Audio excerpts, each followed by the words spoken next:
Now, it's an open session for all.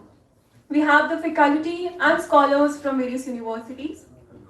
From Jammu University, we have the Department for Strategic and Regional Studies, History Department, Political Science Department, and from Central University, we have NSS Unit, Tourism Department, and Department of Mass Communication.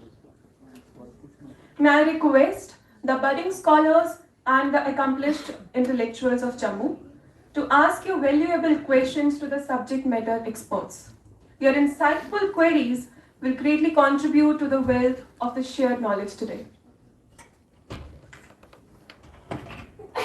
So anyone who has questions related to the subject matter, please ask to the experts. Yes? Please give the mic, please.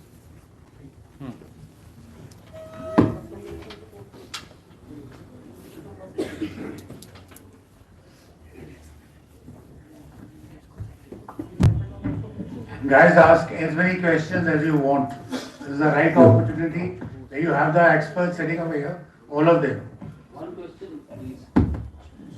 Can we have the student first? He's already got it. The priority goes on the students and intellectuals later. Thank you so much, sir. Good afternoon, everybody. So, my question is, why are we going around this topic infinitely? Why this happened? How has this happened? What happened in the history? And rather, in my view, we should be discussing about if it has been abrogated, it has been abrogated. हम एक लाश को बार-बार पलट के देख के उससे कुछ फायदा नहीं है. So, if it has been abrogated, we should rather be talking about what steps should we take as youth, as the people of India, because the Constitution of India has its power through the people of India. In the starting of the preamble, it says that we, the people of India, give ourselves this Constitution. So the provisions of the Constitution, however they may change, it is us who are the main people who enforce it. So in your views, what are the actions, what are certain things that we have to do as residents of this state to reap the very benefits of the abrogation of Article 370? Thank you so much. Very good question. This is exactly the point today. And I think the answer can take on. Please. I have explained in my lecture that there is nothing big deal which will flow to Jammu and Kashmir after the abrogation of Article 370. That is a wrong expectation from that provision. I explained to you that there was a barrier, mental barrier, and exploited by the certain people as a constitutional barrier. This has been removed. Now you are as good a citizen of India as any other part of the country. Anything which is available to him is available to you also. For example, I told you that fundamental rights were not given to people of Jammu and Kashmir when the Constitution of India was adopted in 1950. So it was given later on, and that too with exception and modifications. So that era of exception and modification gone on 5th August 2019. So, and the Constitution of India is extended to J&K in totality as it has been amended from time to time. I gave you example of 73rd, 74th Amendment. So, as far as youth is concerned, please don't look for your sops. You compete. You are Indian, you are competing with other Indians. So why you want favors? Why you want to? The Constitution provides, the sops for the socially or economically backward people, ST, SC. Now OBC is also there. So there are different classes. The rest you have to compete. I think the best channel is that you improve yourself, upgrade your knowledge, and the education is one aspect which with the national education policy is improved. The level of education is increasing, also increasing. Now more and more people of Jammu and youth of Jammu and Kashmir is coming in the civil services. It has nothing to do with the Article 370. Otherwise also. So I don't say that the youth have to do what you have to study and study hard. and try to understand and compete with others. That is the mantra every youth must have. I'd like to add a bit, this very interesting question and very important question. And what General Saab has said is absolutely right. The barriers have been removed. We are open to competition now. But what is also very important is that the investment climate for J&K has changed now after this abrogation. The big investors who are feeling reluctant to come here because of non-availability of land, being owners of the land, to set up their industries or any other venture here. Those barriers have been removed. J&K has been emotionally, as Mr. Jinyal already pointed out, has been emotionally also integrated with the rest of the country. And for you as a young man or youth as a class, you have to propagate, you have to bring those fruits of investment to Jammu and Kashmir. Jammu being more stable, Kashmir is still not that favorable for investors to come. But for Jammu, the opportunities are very open. As young people of this place, you can venture into startups, make investors understand and feel that they can come here and invest and be part of the growth story of Jammu. You have to lead the way to bring that change here. Jammu has been deprived of investment and big opportunities because of this barrier. Now those barriers are gone, and you have to act you have to be very active ambassadors of Jammu to make that happen. And once that happens, the prosperity is bound to increase, the job opportunities are bound to increase, and unemployment is bound to decrease. Lots of big changes will take place, and it can become an industrial hub. Jammu incidentally has huge opportunities for tourism also. The areas, the upper reaches, Bhadrwai, if you have seen already, lots of tourists are going there without infrastructure. You can venture into tourism industry and get the investors. Once the infrastructure comes up for tourism, there is no dearth of people who would like to come and make Jammu as a favorite destination for tourism. All over upper reaches of Kathua, Bhadrwai, Riyasi, Udhampur, Rajouri, Punj, huge investment opportunities and huge tourism opportunities. So it's a big opportunity which has come now your way, where you can collaborate and coordinate with the right people in the rest of the country and outside the country also, and get them here. Thank you. This I just wanted to add. I am Vishal Thakur from Department of Strategy and Regional Studies, University of Jammu. My first question to the Honorable Speaker is, post-abrogation 370, there were two demands, main demands in Jammu, which are getting raised by regional political parties and some various journalists, that extension of Article 371 in Jammu and Kashmir, and creating separate statehood for Jammu. Sir, but what's your take on this?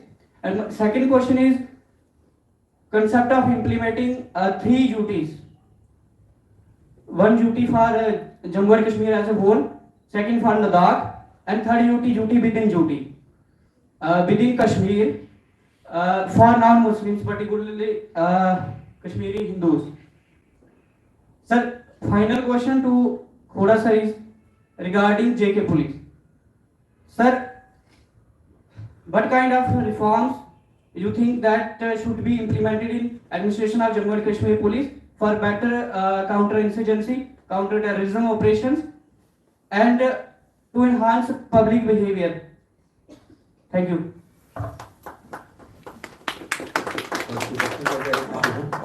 The first question is regarding the 371. Article 371 and Second separate for the state state for and third for the police. Jammu. No, sir, okay. I'll come to the third question first. Okay? Because that's my pet subject. You know, Jammu and Kashmir police has come a long way. I will not try to go into huge details. There's a long story of Jammu and Kashmir.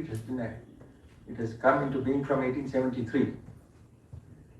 And it has a history of its own. But what's remarkable about J&K police is that during the period of terrorism, it has come up so well and so fast and so professional that I would venture to say with a lot of authority that for any other police it was nearly impossible, but J&K police has done it. Now, some people will always come up with some stories, like the other day one head constable was arrested for dealing in some narcotic terror links. That can always happen, and especially when you understand, when you take into account the fact that the Jammu and Kashmir boys and girls who are there, they belong to the state.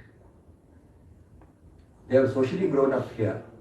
They are influenced by social events. Their families and their relations are here. Their families and relations may have different views on different subjects. But despite that, they have stood up to the challenges of terrorism. They have faced it. We have lost nearly 1,700 odd officers and men in fight against terrorism. And I tell you with a lot of authority that they are the most dependable lot. And I always, and my predecessors always, had only the J&K police people, personnel as their security in their immediate and outer security also.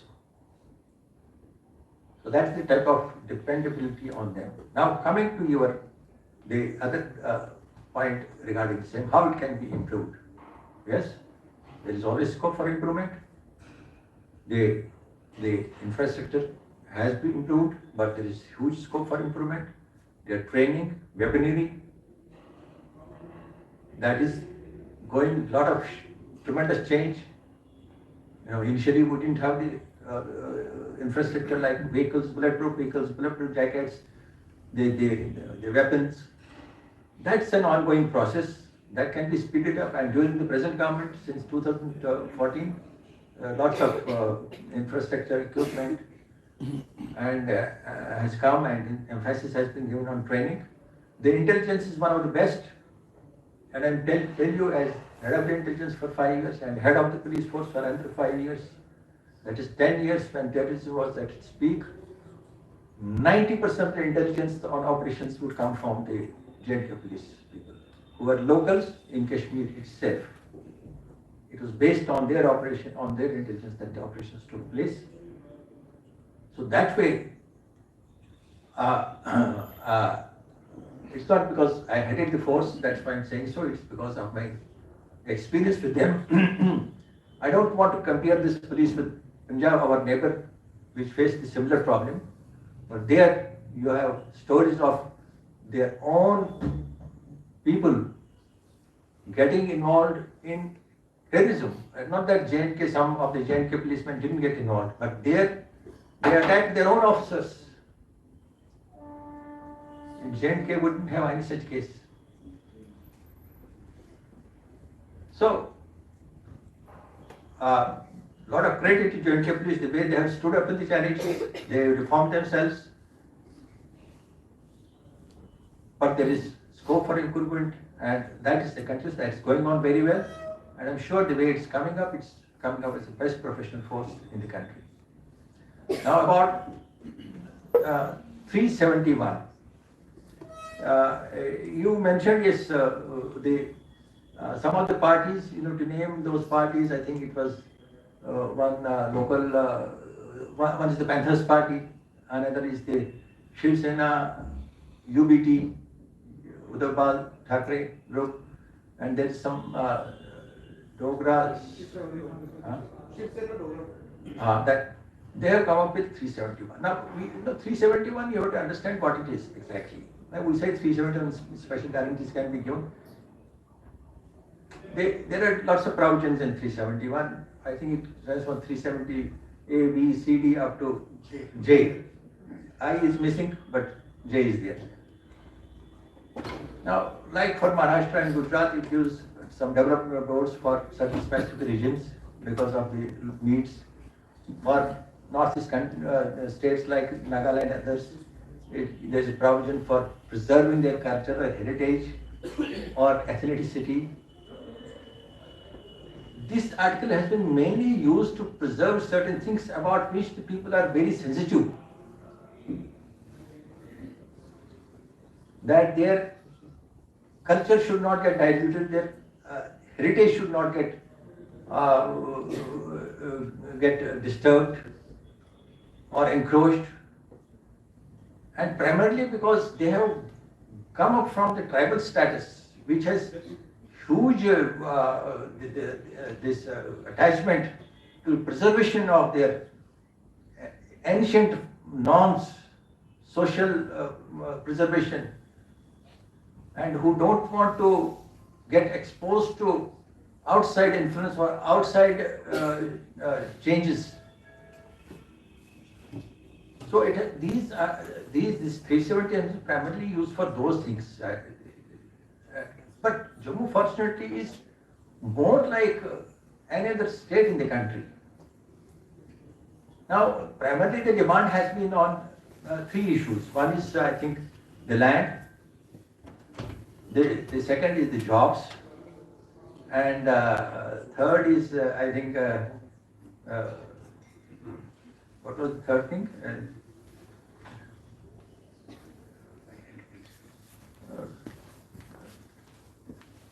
Yes, I think demographic thing. No, demographic in the sense that outsiders will come and settle here. But mainly on the land and jobs. Now this about the land purchases, yes, it has been kept, it has been opened up for everybody else to come and purchase, but not that facility is not with regard to the agricultural land. It's for the non-agricultural land only. And jobs, as Mr. Jindal already pointed out, you make me, one simple logical question. I will go and serve anywhere in the country. I want to go to Gurgaon, to Bangalore, to Hyderabad, to Calcutta, to Jaipur, to another place, and I'm very happy to accept a job there for my own growth. But if a person from Jaipur wants to come here, I say, no, you can't come. What's the logic? You tell me.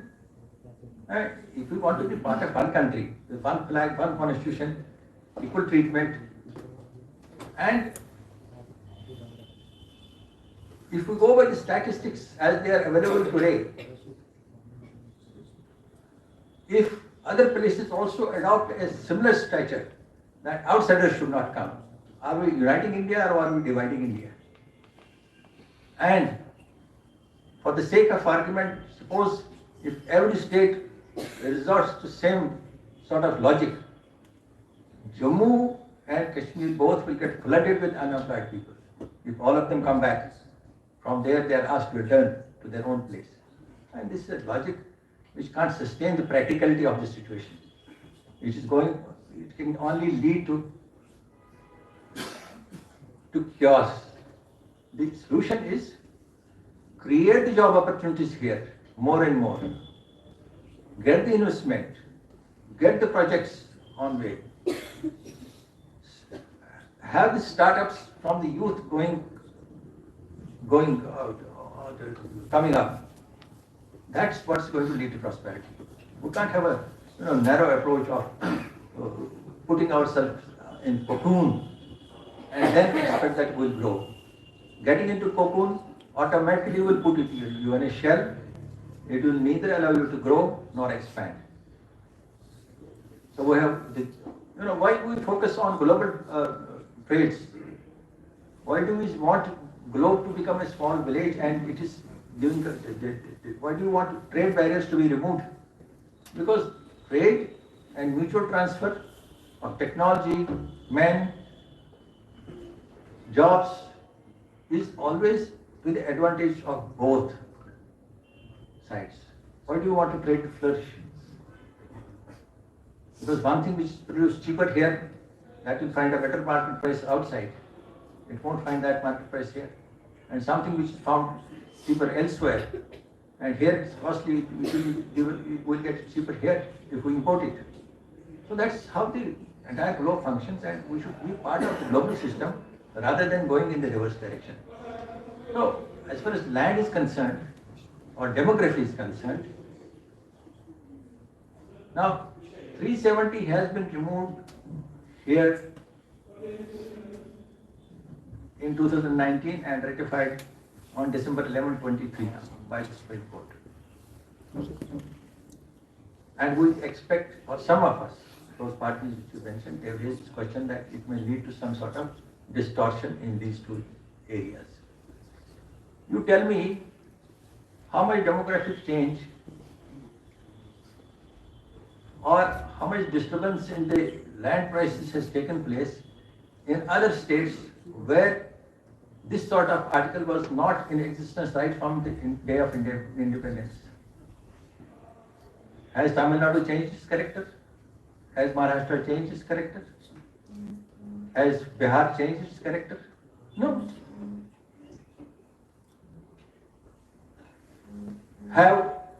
When we had Article 370, now there was another argument that the land prices here will go up and poor people will not be able to afford it. You tell me, did land prices in Jammu remain subdued compared to another state? I think with Article 370 also, the land prices here went up more than even in places like Gurgaon and Noida, which are the vibrant cities and which are the corporate cities of the country.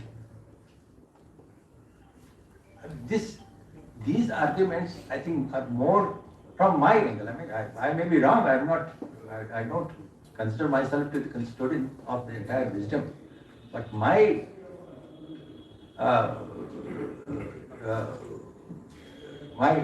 I have seen the things all over the country, I feel that these are things which are just raised for the sake of being raised and not with any practical utility.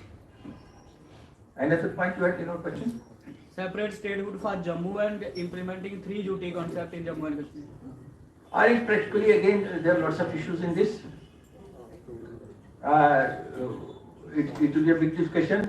It's debatable both ways, yes. There can't be one opinion on this. But practically, if I ask you, you said for Kashmiri Hindus a separate UT within UT or Kashmir. Now, tell me practically how do you want to make it operational? Put them there. Where will be the job opportunities? What will they do there in a small area? How will they grow? Will they need to be kept isolated from the rest of the UT, larger UT? Do they live in a state of psychological ghetto that if you go out we may be killed or we may be harassed? It's better to have, to allow the people to move around, settle wherever they feel like settling down, and then dividing Kashmir and Jammu. It has been lots of people who once propagated it, after they got exposure to the reality, they also vouched that it should stay as one unit for many reasons, including the separatist movement which was going on in Kashmir, which has been controlled fortunately, and which has not been controlled irreversibly, I should say, because the measures which the government has taken have given the dividends, have given the results. And if a big government comes in place at some point of time, the forces which are lying low at the moment. The Pakistan factor. Everybody will try to take advantage of any weak government, either at the center or here in UT. So still a lot of work is required to be done to make it an irreversible process, and that has taken its own time. And abrogation of 370 was one big factor in that direction, to have the unity of Jammu and Kashmir with the rest of India in an irreversible manner. Long term, of course. And any other point? Actually we're short of time. Small level question from you and one from the Sanjay Malhotra. And rest of you students don't get disheartened. I will be there in the department with you very soon and will answer all these questions practically. This way or that way is the debate. For and against is always there. And we as students are analysts, not politicians nor activists, right? Analysts. So kindly your question. First, I would like to congratulate ITSA for conducting this kind of seminar in Jammu. I have two questions. Since you all know that J&K is a border state, so it is almost the end of the country. So whatever trade people of J&K wants to do with the rest of the states, they have to go back to the states. So that adds to the cost. So they need some extra support from the government, which I think is not being given. Other question is that since 2019, the abrogation was done, Article 370. This is, I think, the high time that we should have a popular government. What do you have to say about that? Thank you. First of all, your first question.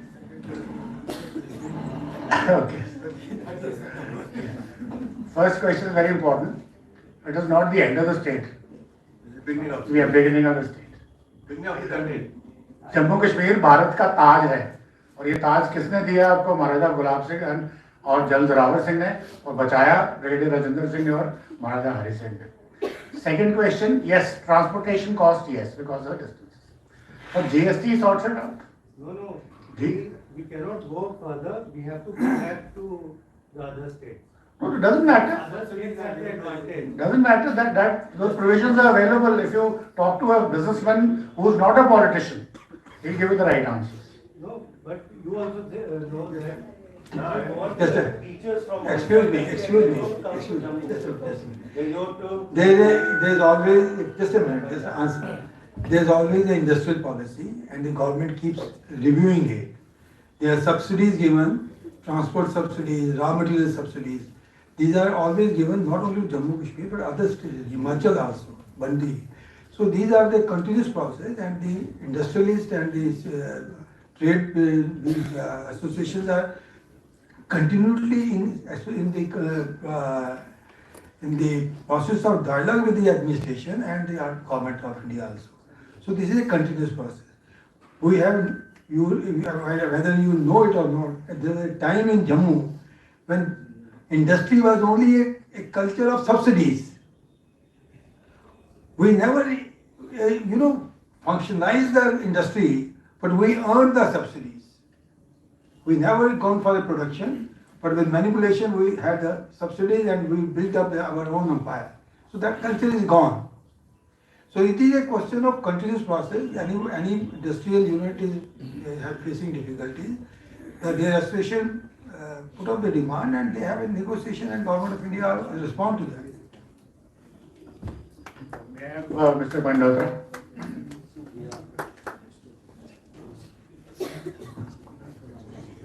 Gentlemen, this is the last question for paucity of time, nothing else, and please be brief. So what about second question? Popular government. Popular government. 30th September is a fixed price. Supreme Court of India. Thirty come. It may be. Maybe it was, but it's a 30th is the last day. It will be April or September. Okay. Let me tell you that also. Possible. Either April or September. If you don't get the elections by September, April, it will be But this September. question then goes to the election committee, not us. Scenario we can discuss it. Thank you so much. Thank you so much. Yes. Yeah, the younger generation in the hall has been asking progressive questions. My question is related to a little bit of history.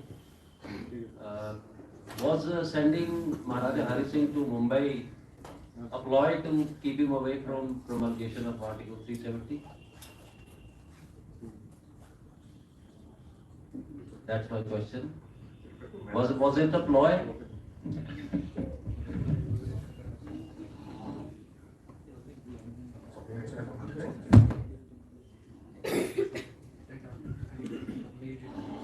It's a very interesting question because was to ploy or not, I don't think, I think General Jamal will be knowing much more on this, but I'll give a little bit of it because he has been privy to lots of things, what Maharaja Sahib was doing or not. But, you have to give a lot of credit to Maharaja Hari Singh for we being here as part of India.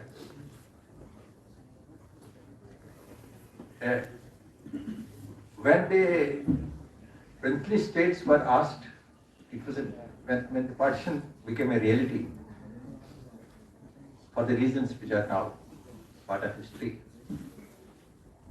and the princely states, as per that agreement, the princely states were to be asked as to where they would like to get aligned with. Now, combined with that was the geographical proximity as well as the religious character of that particular princely state. So, given the geographical position of Jammu and Kashmir and the Muslim majority in J&K, there was huge pressure on Maharaja to be part of Pakistan. It was a tremendous pressure on him to be part of Pakistan because both the factors were going in favor of that. And as if that was not enough, his own Prime Minister at that time, Ramchand Kak, who had an English wife, he was also used to convince Maharaja that it should accede to Pakistan.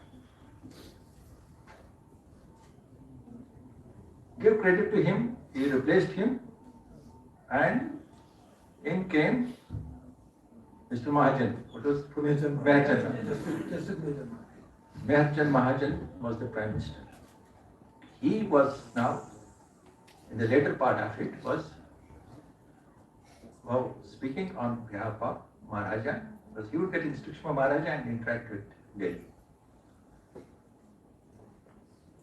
Now, Meherchand Mahajan, who later became Chief Justice of Chief Justice of India also, he has mentioned it, and he has mentioned it when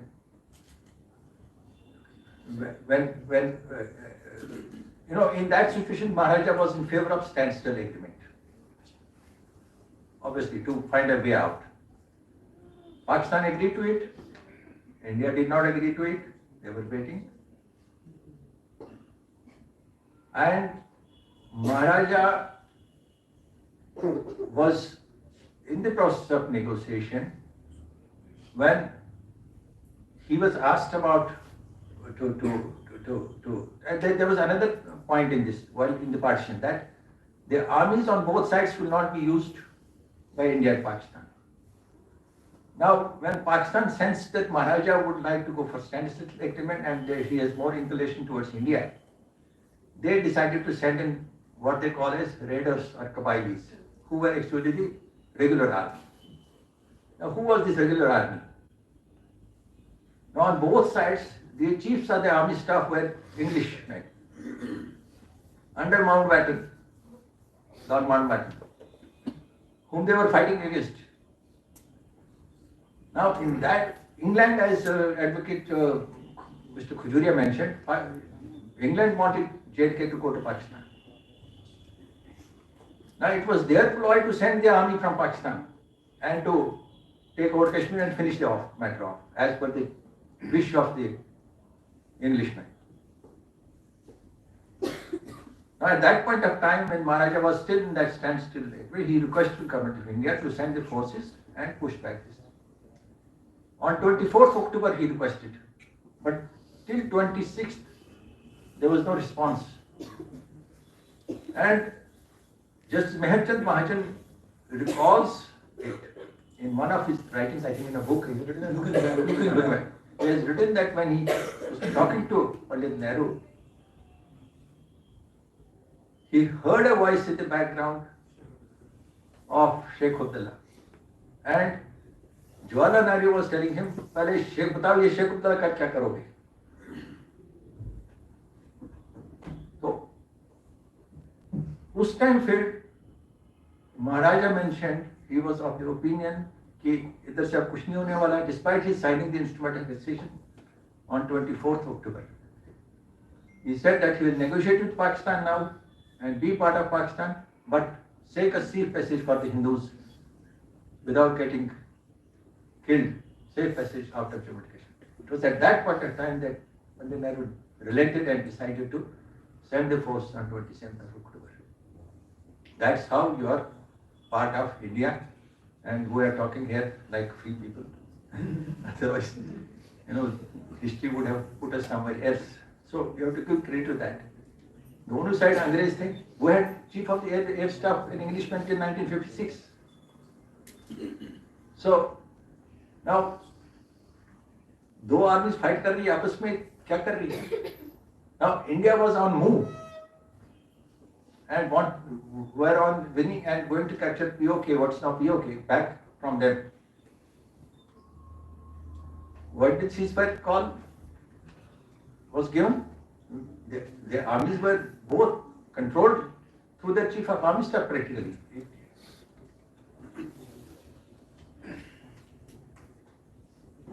It was just to ensure that entire Jammu and Kashmir doesn't go back to India now that Indian forces have come. And then usually a ceasefire call is anybody who goes to United Nations for relief. It is the weaker nation. It is the nation which is getting defeated.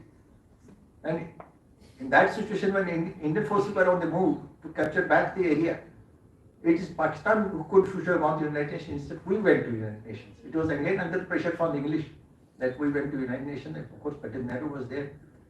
So lots of factors which came into being. And why did Maharaja Hari Singh go to Bombay? I think he was, correct me if I'm wrong, he was asked to go. Just a minute, before the एक second. एक second. एक second.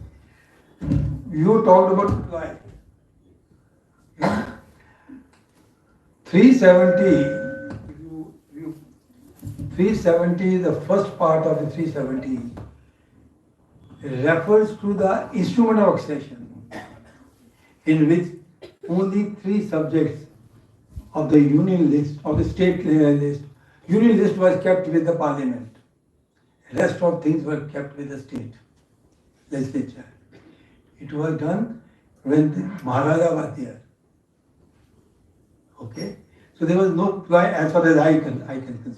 The only ploy was to bring Sheikh Abdullah at the top, and Maharaja would not have allowed it, so that was the ploy. He was to ease out so that Karan Singh becomes the regent and Sheikh becomes another Maharaja from Jammu and Kashmir. That's according to me.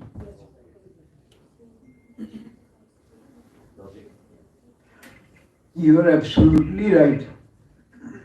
If Maharaja Hari Singh had stayed on, nothing would have happened to you. He would not have allowed to anybody to touch your state. That's why the British had planned an invasion. They knew it. Maharaja Hari Singh, if he could arrest Nehru, do you think he would have accepted anybody? No, never. That's why he put his uniform and went to the front. Why? He knew nothing had been left there. Scott had moved the last battalion, that was my battalion 9 Jack. They created a situation, the British created a situation. All the 6 commander-in-chiefs on that day were British. Fighting from Pakistan, all the 3 British.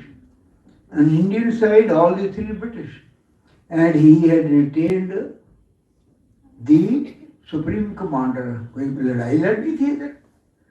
Supreme Commander of the British Architect, coordinating the 6 commander-in-chiefs, playing a chess in J&K.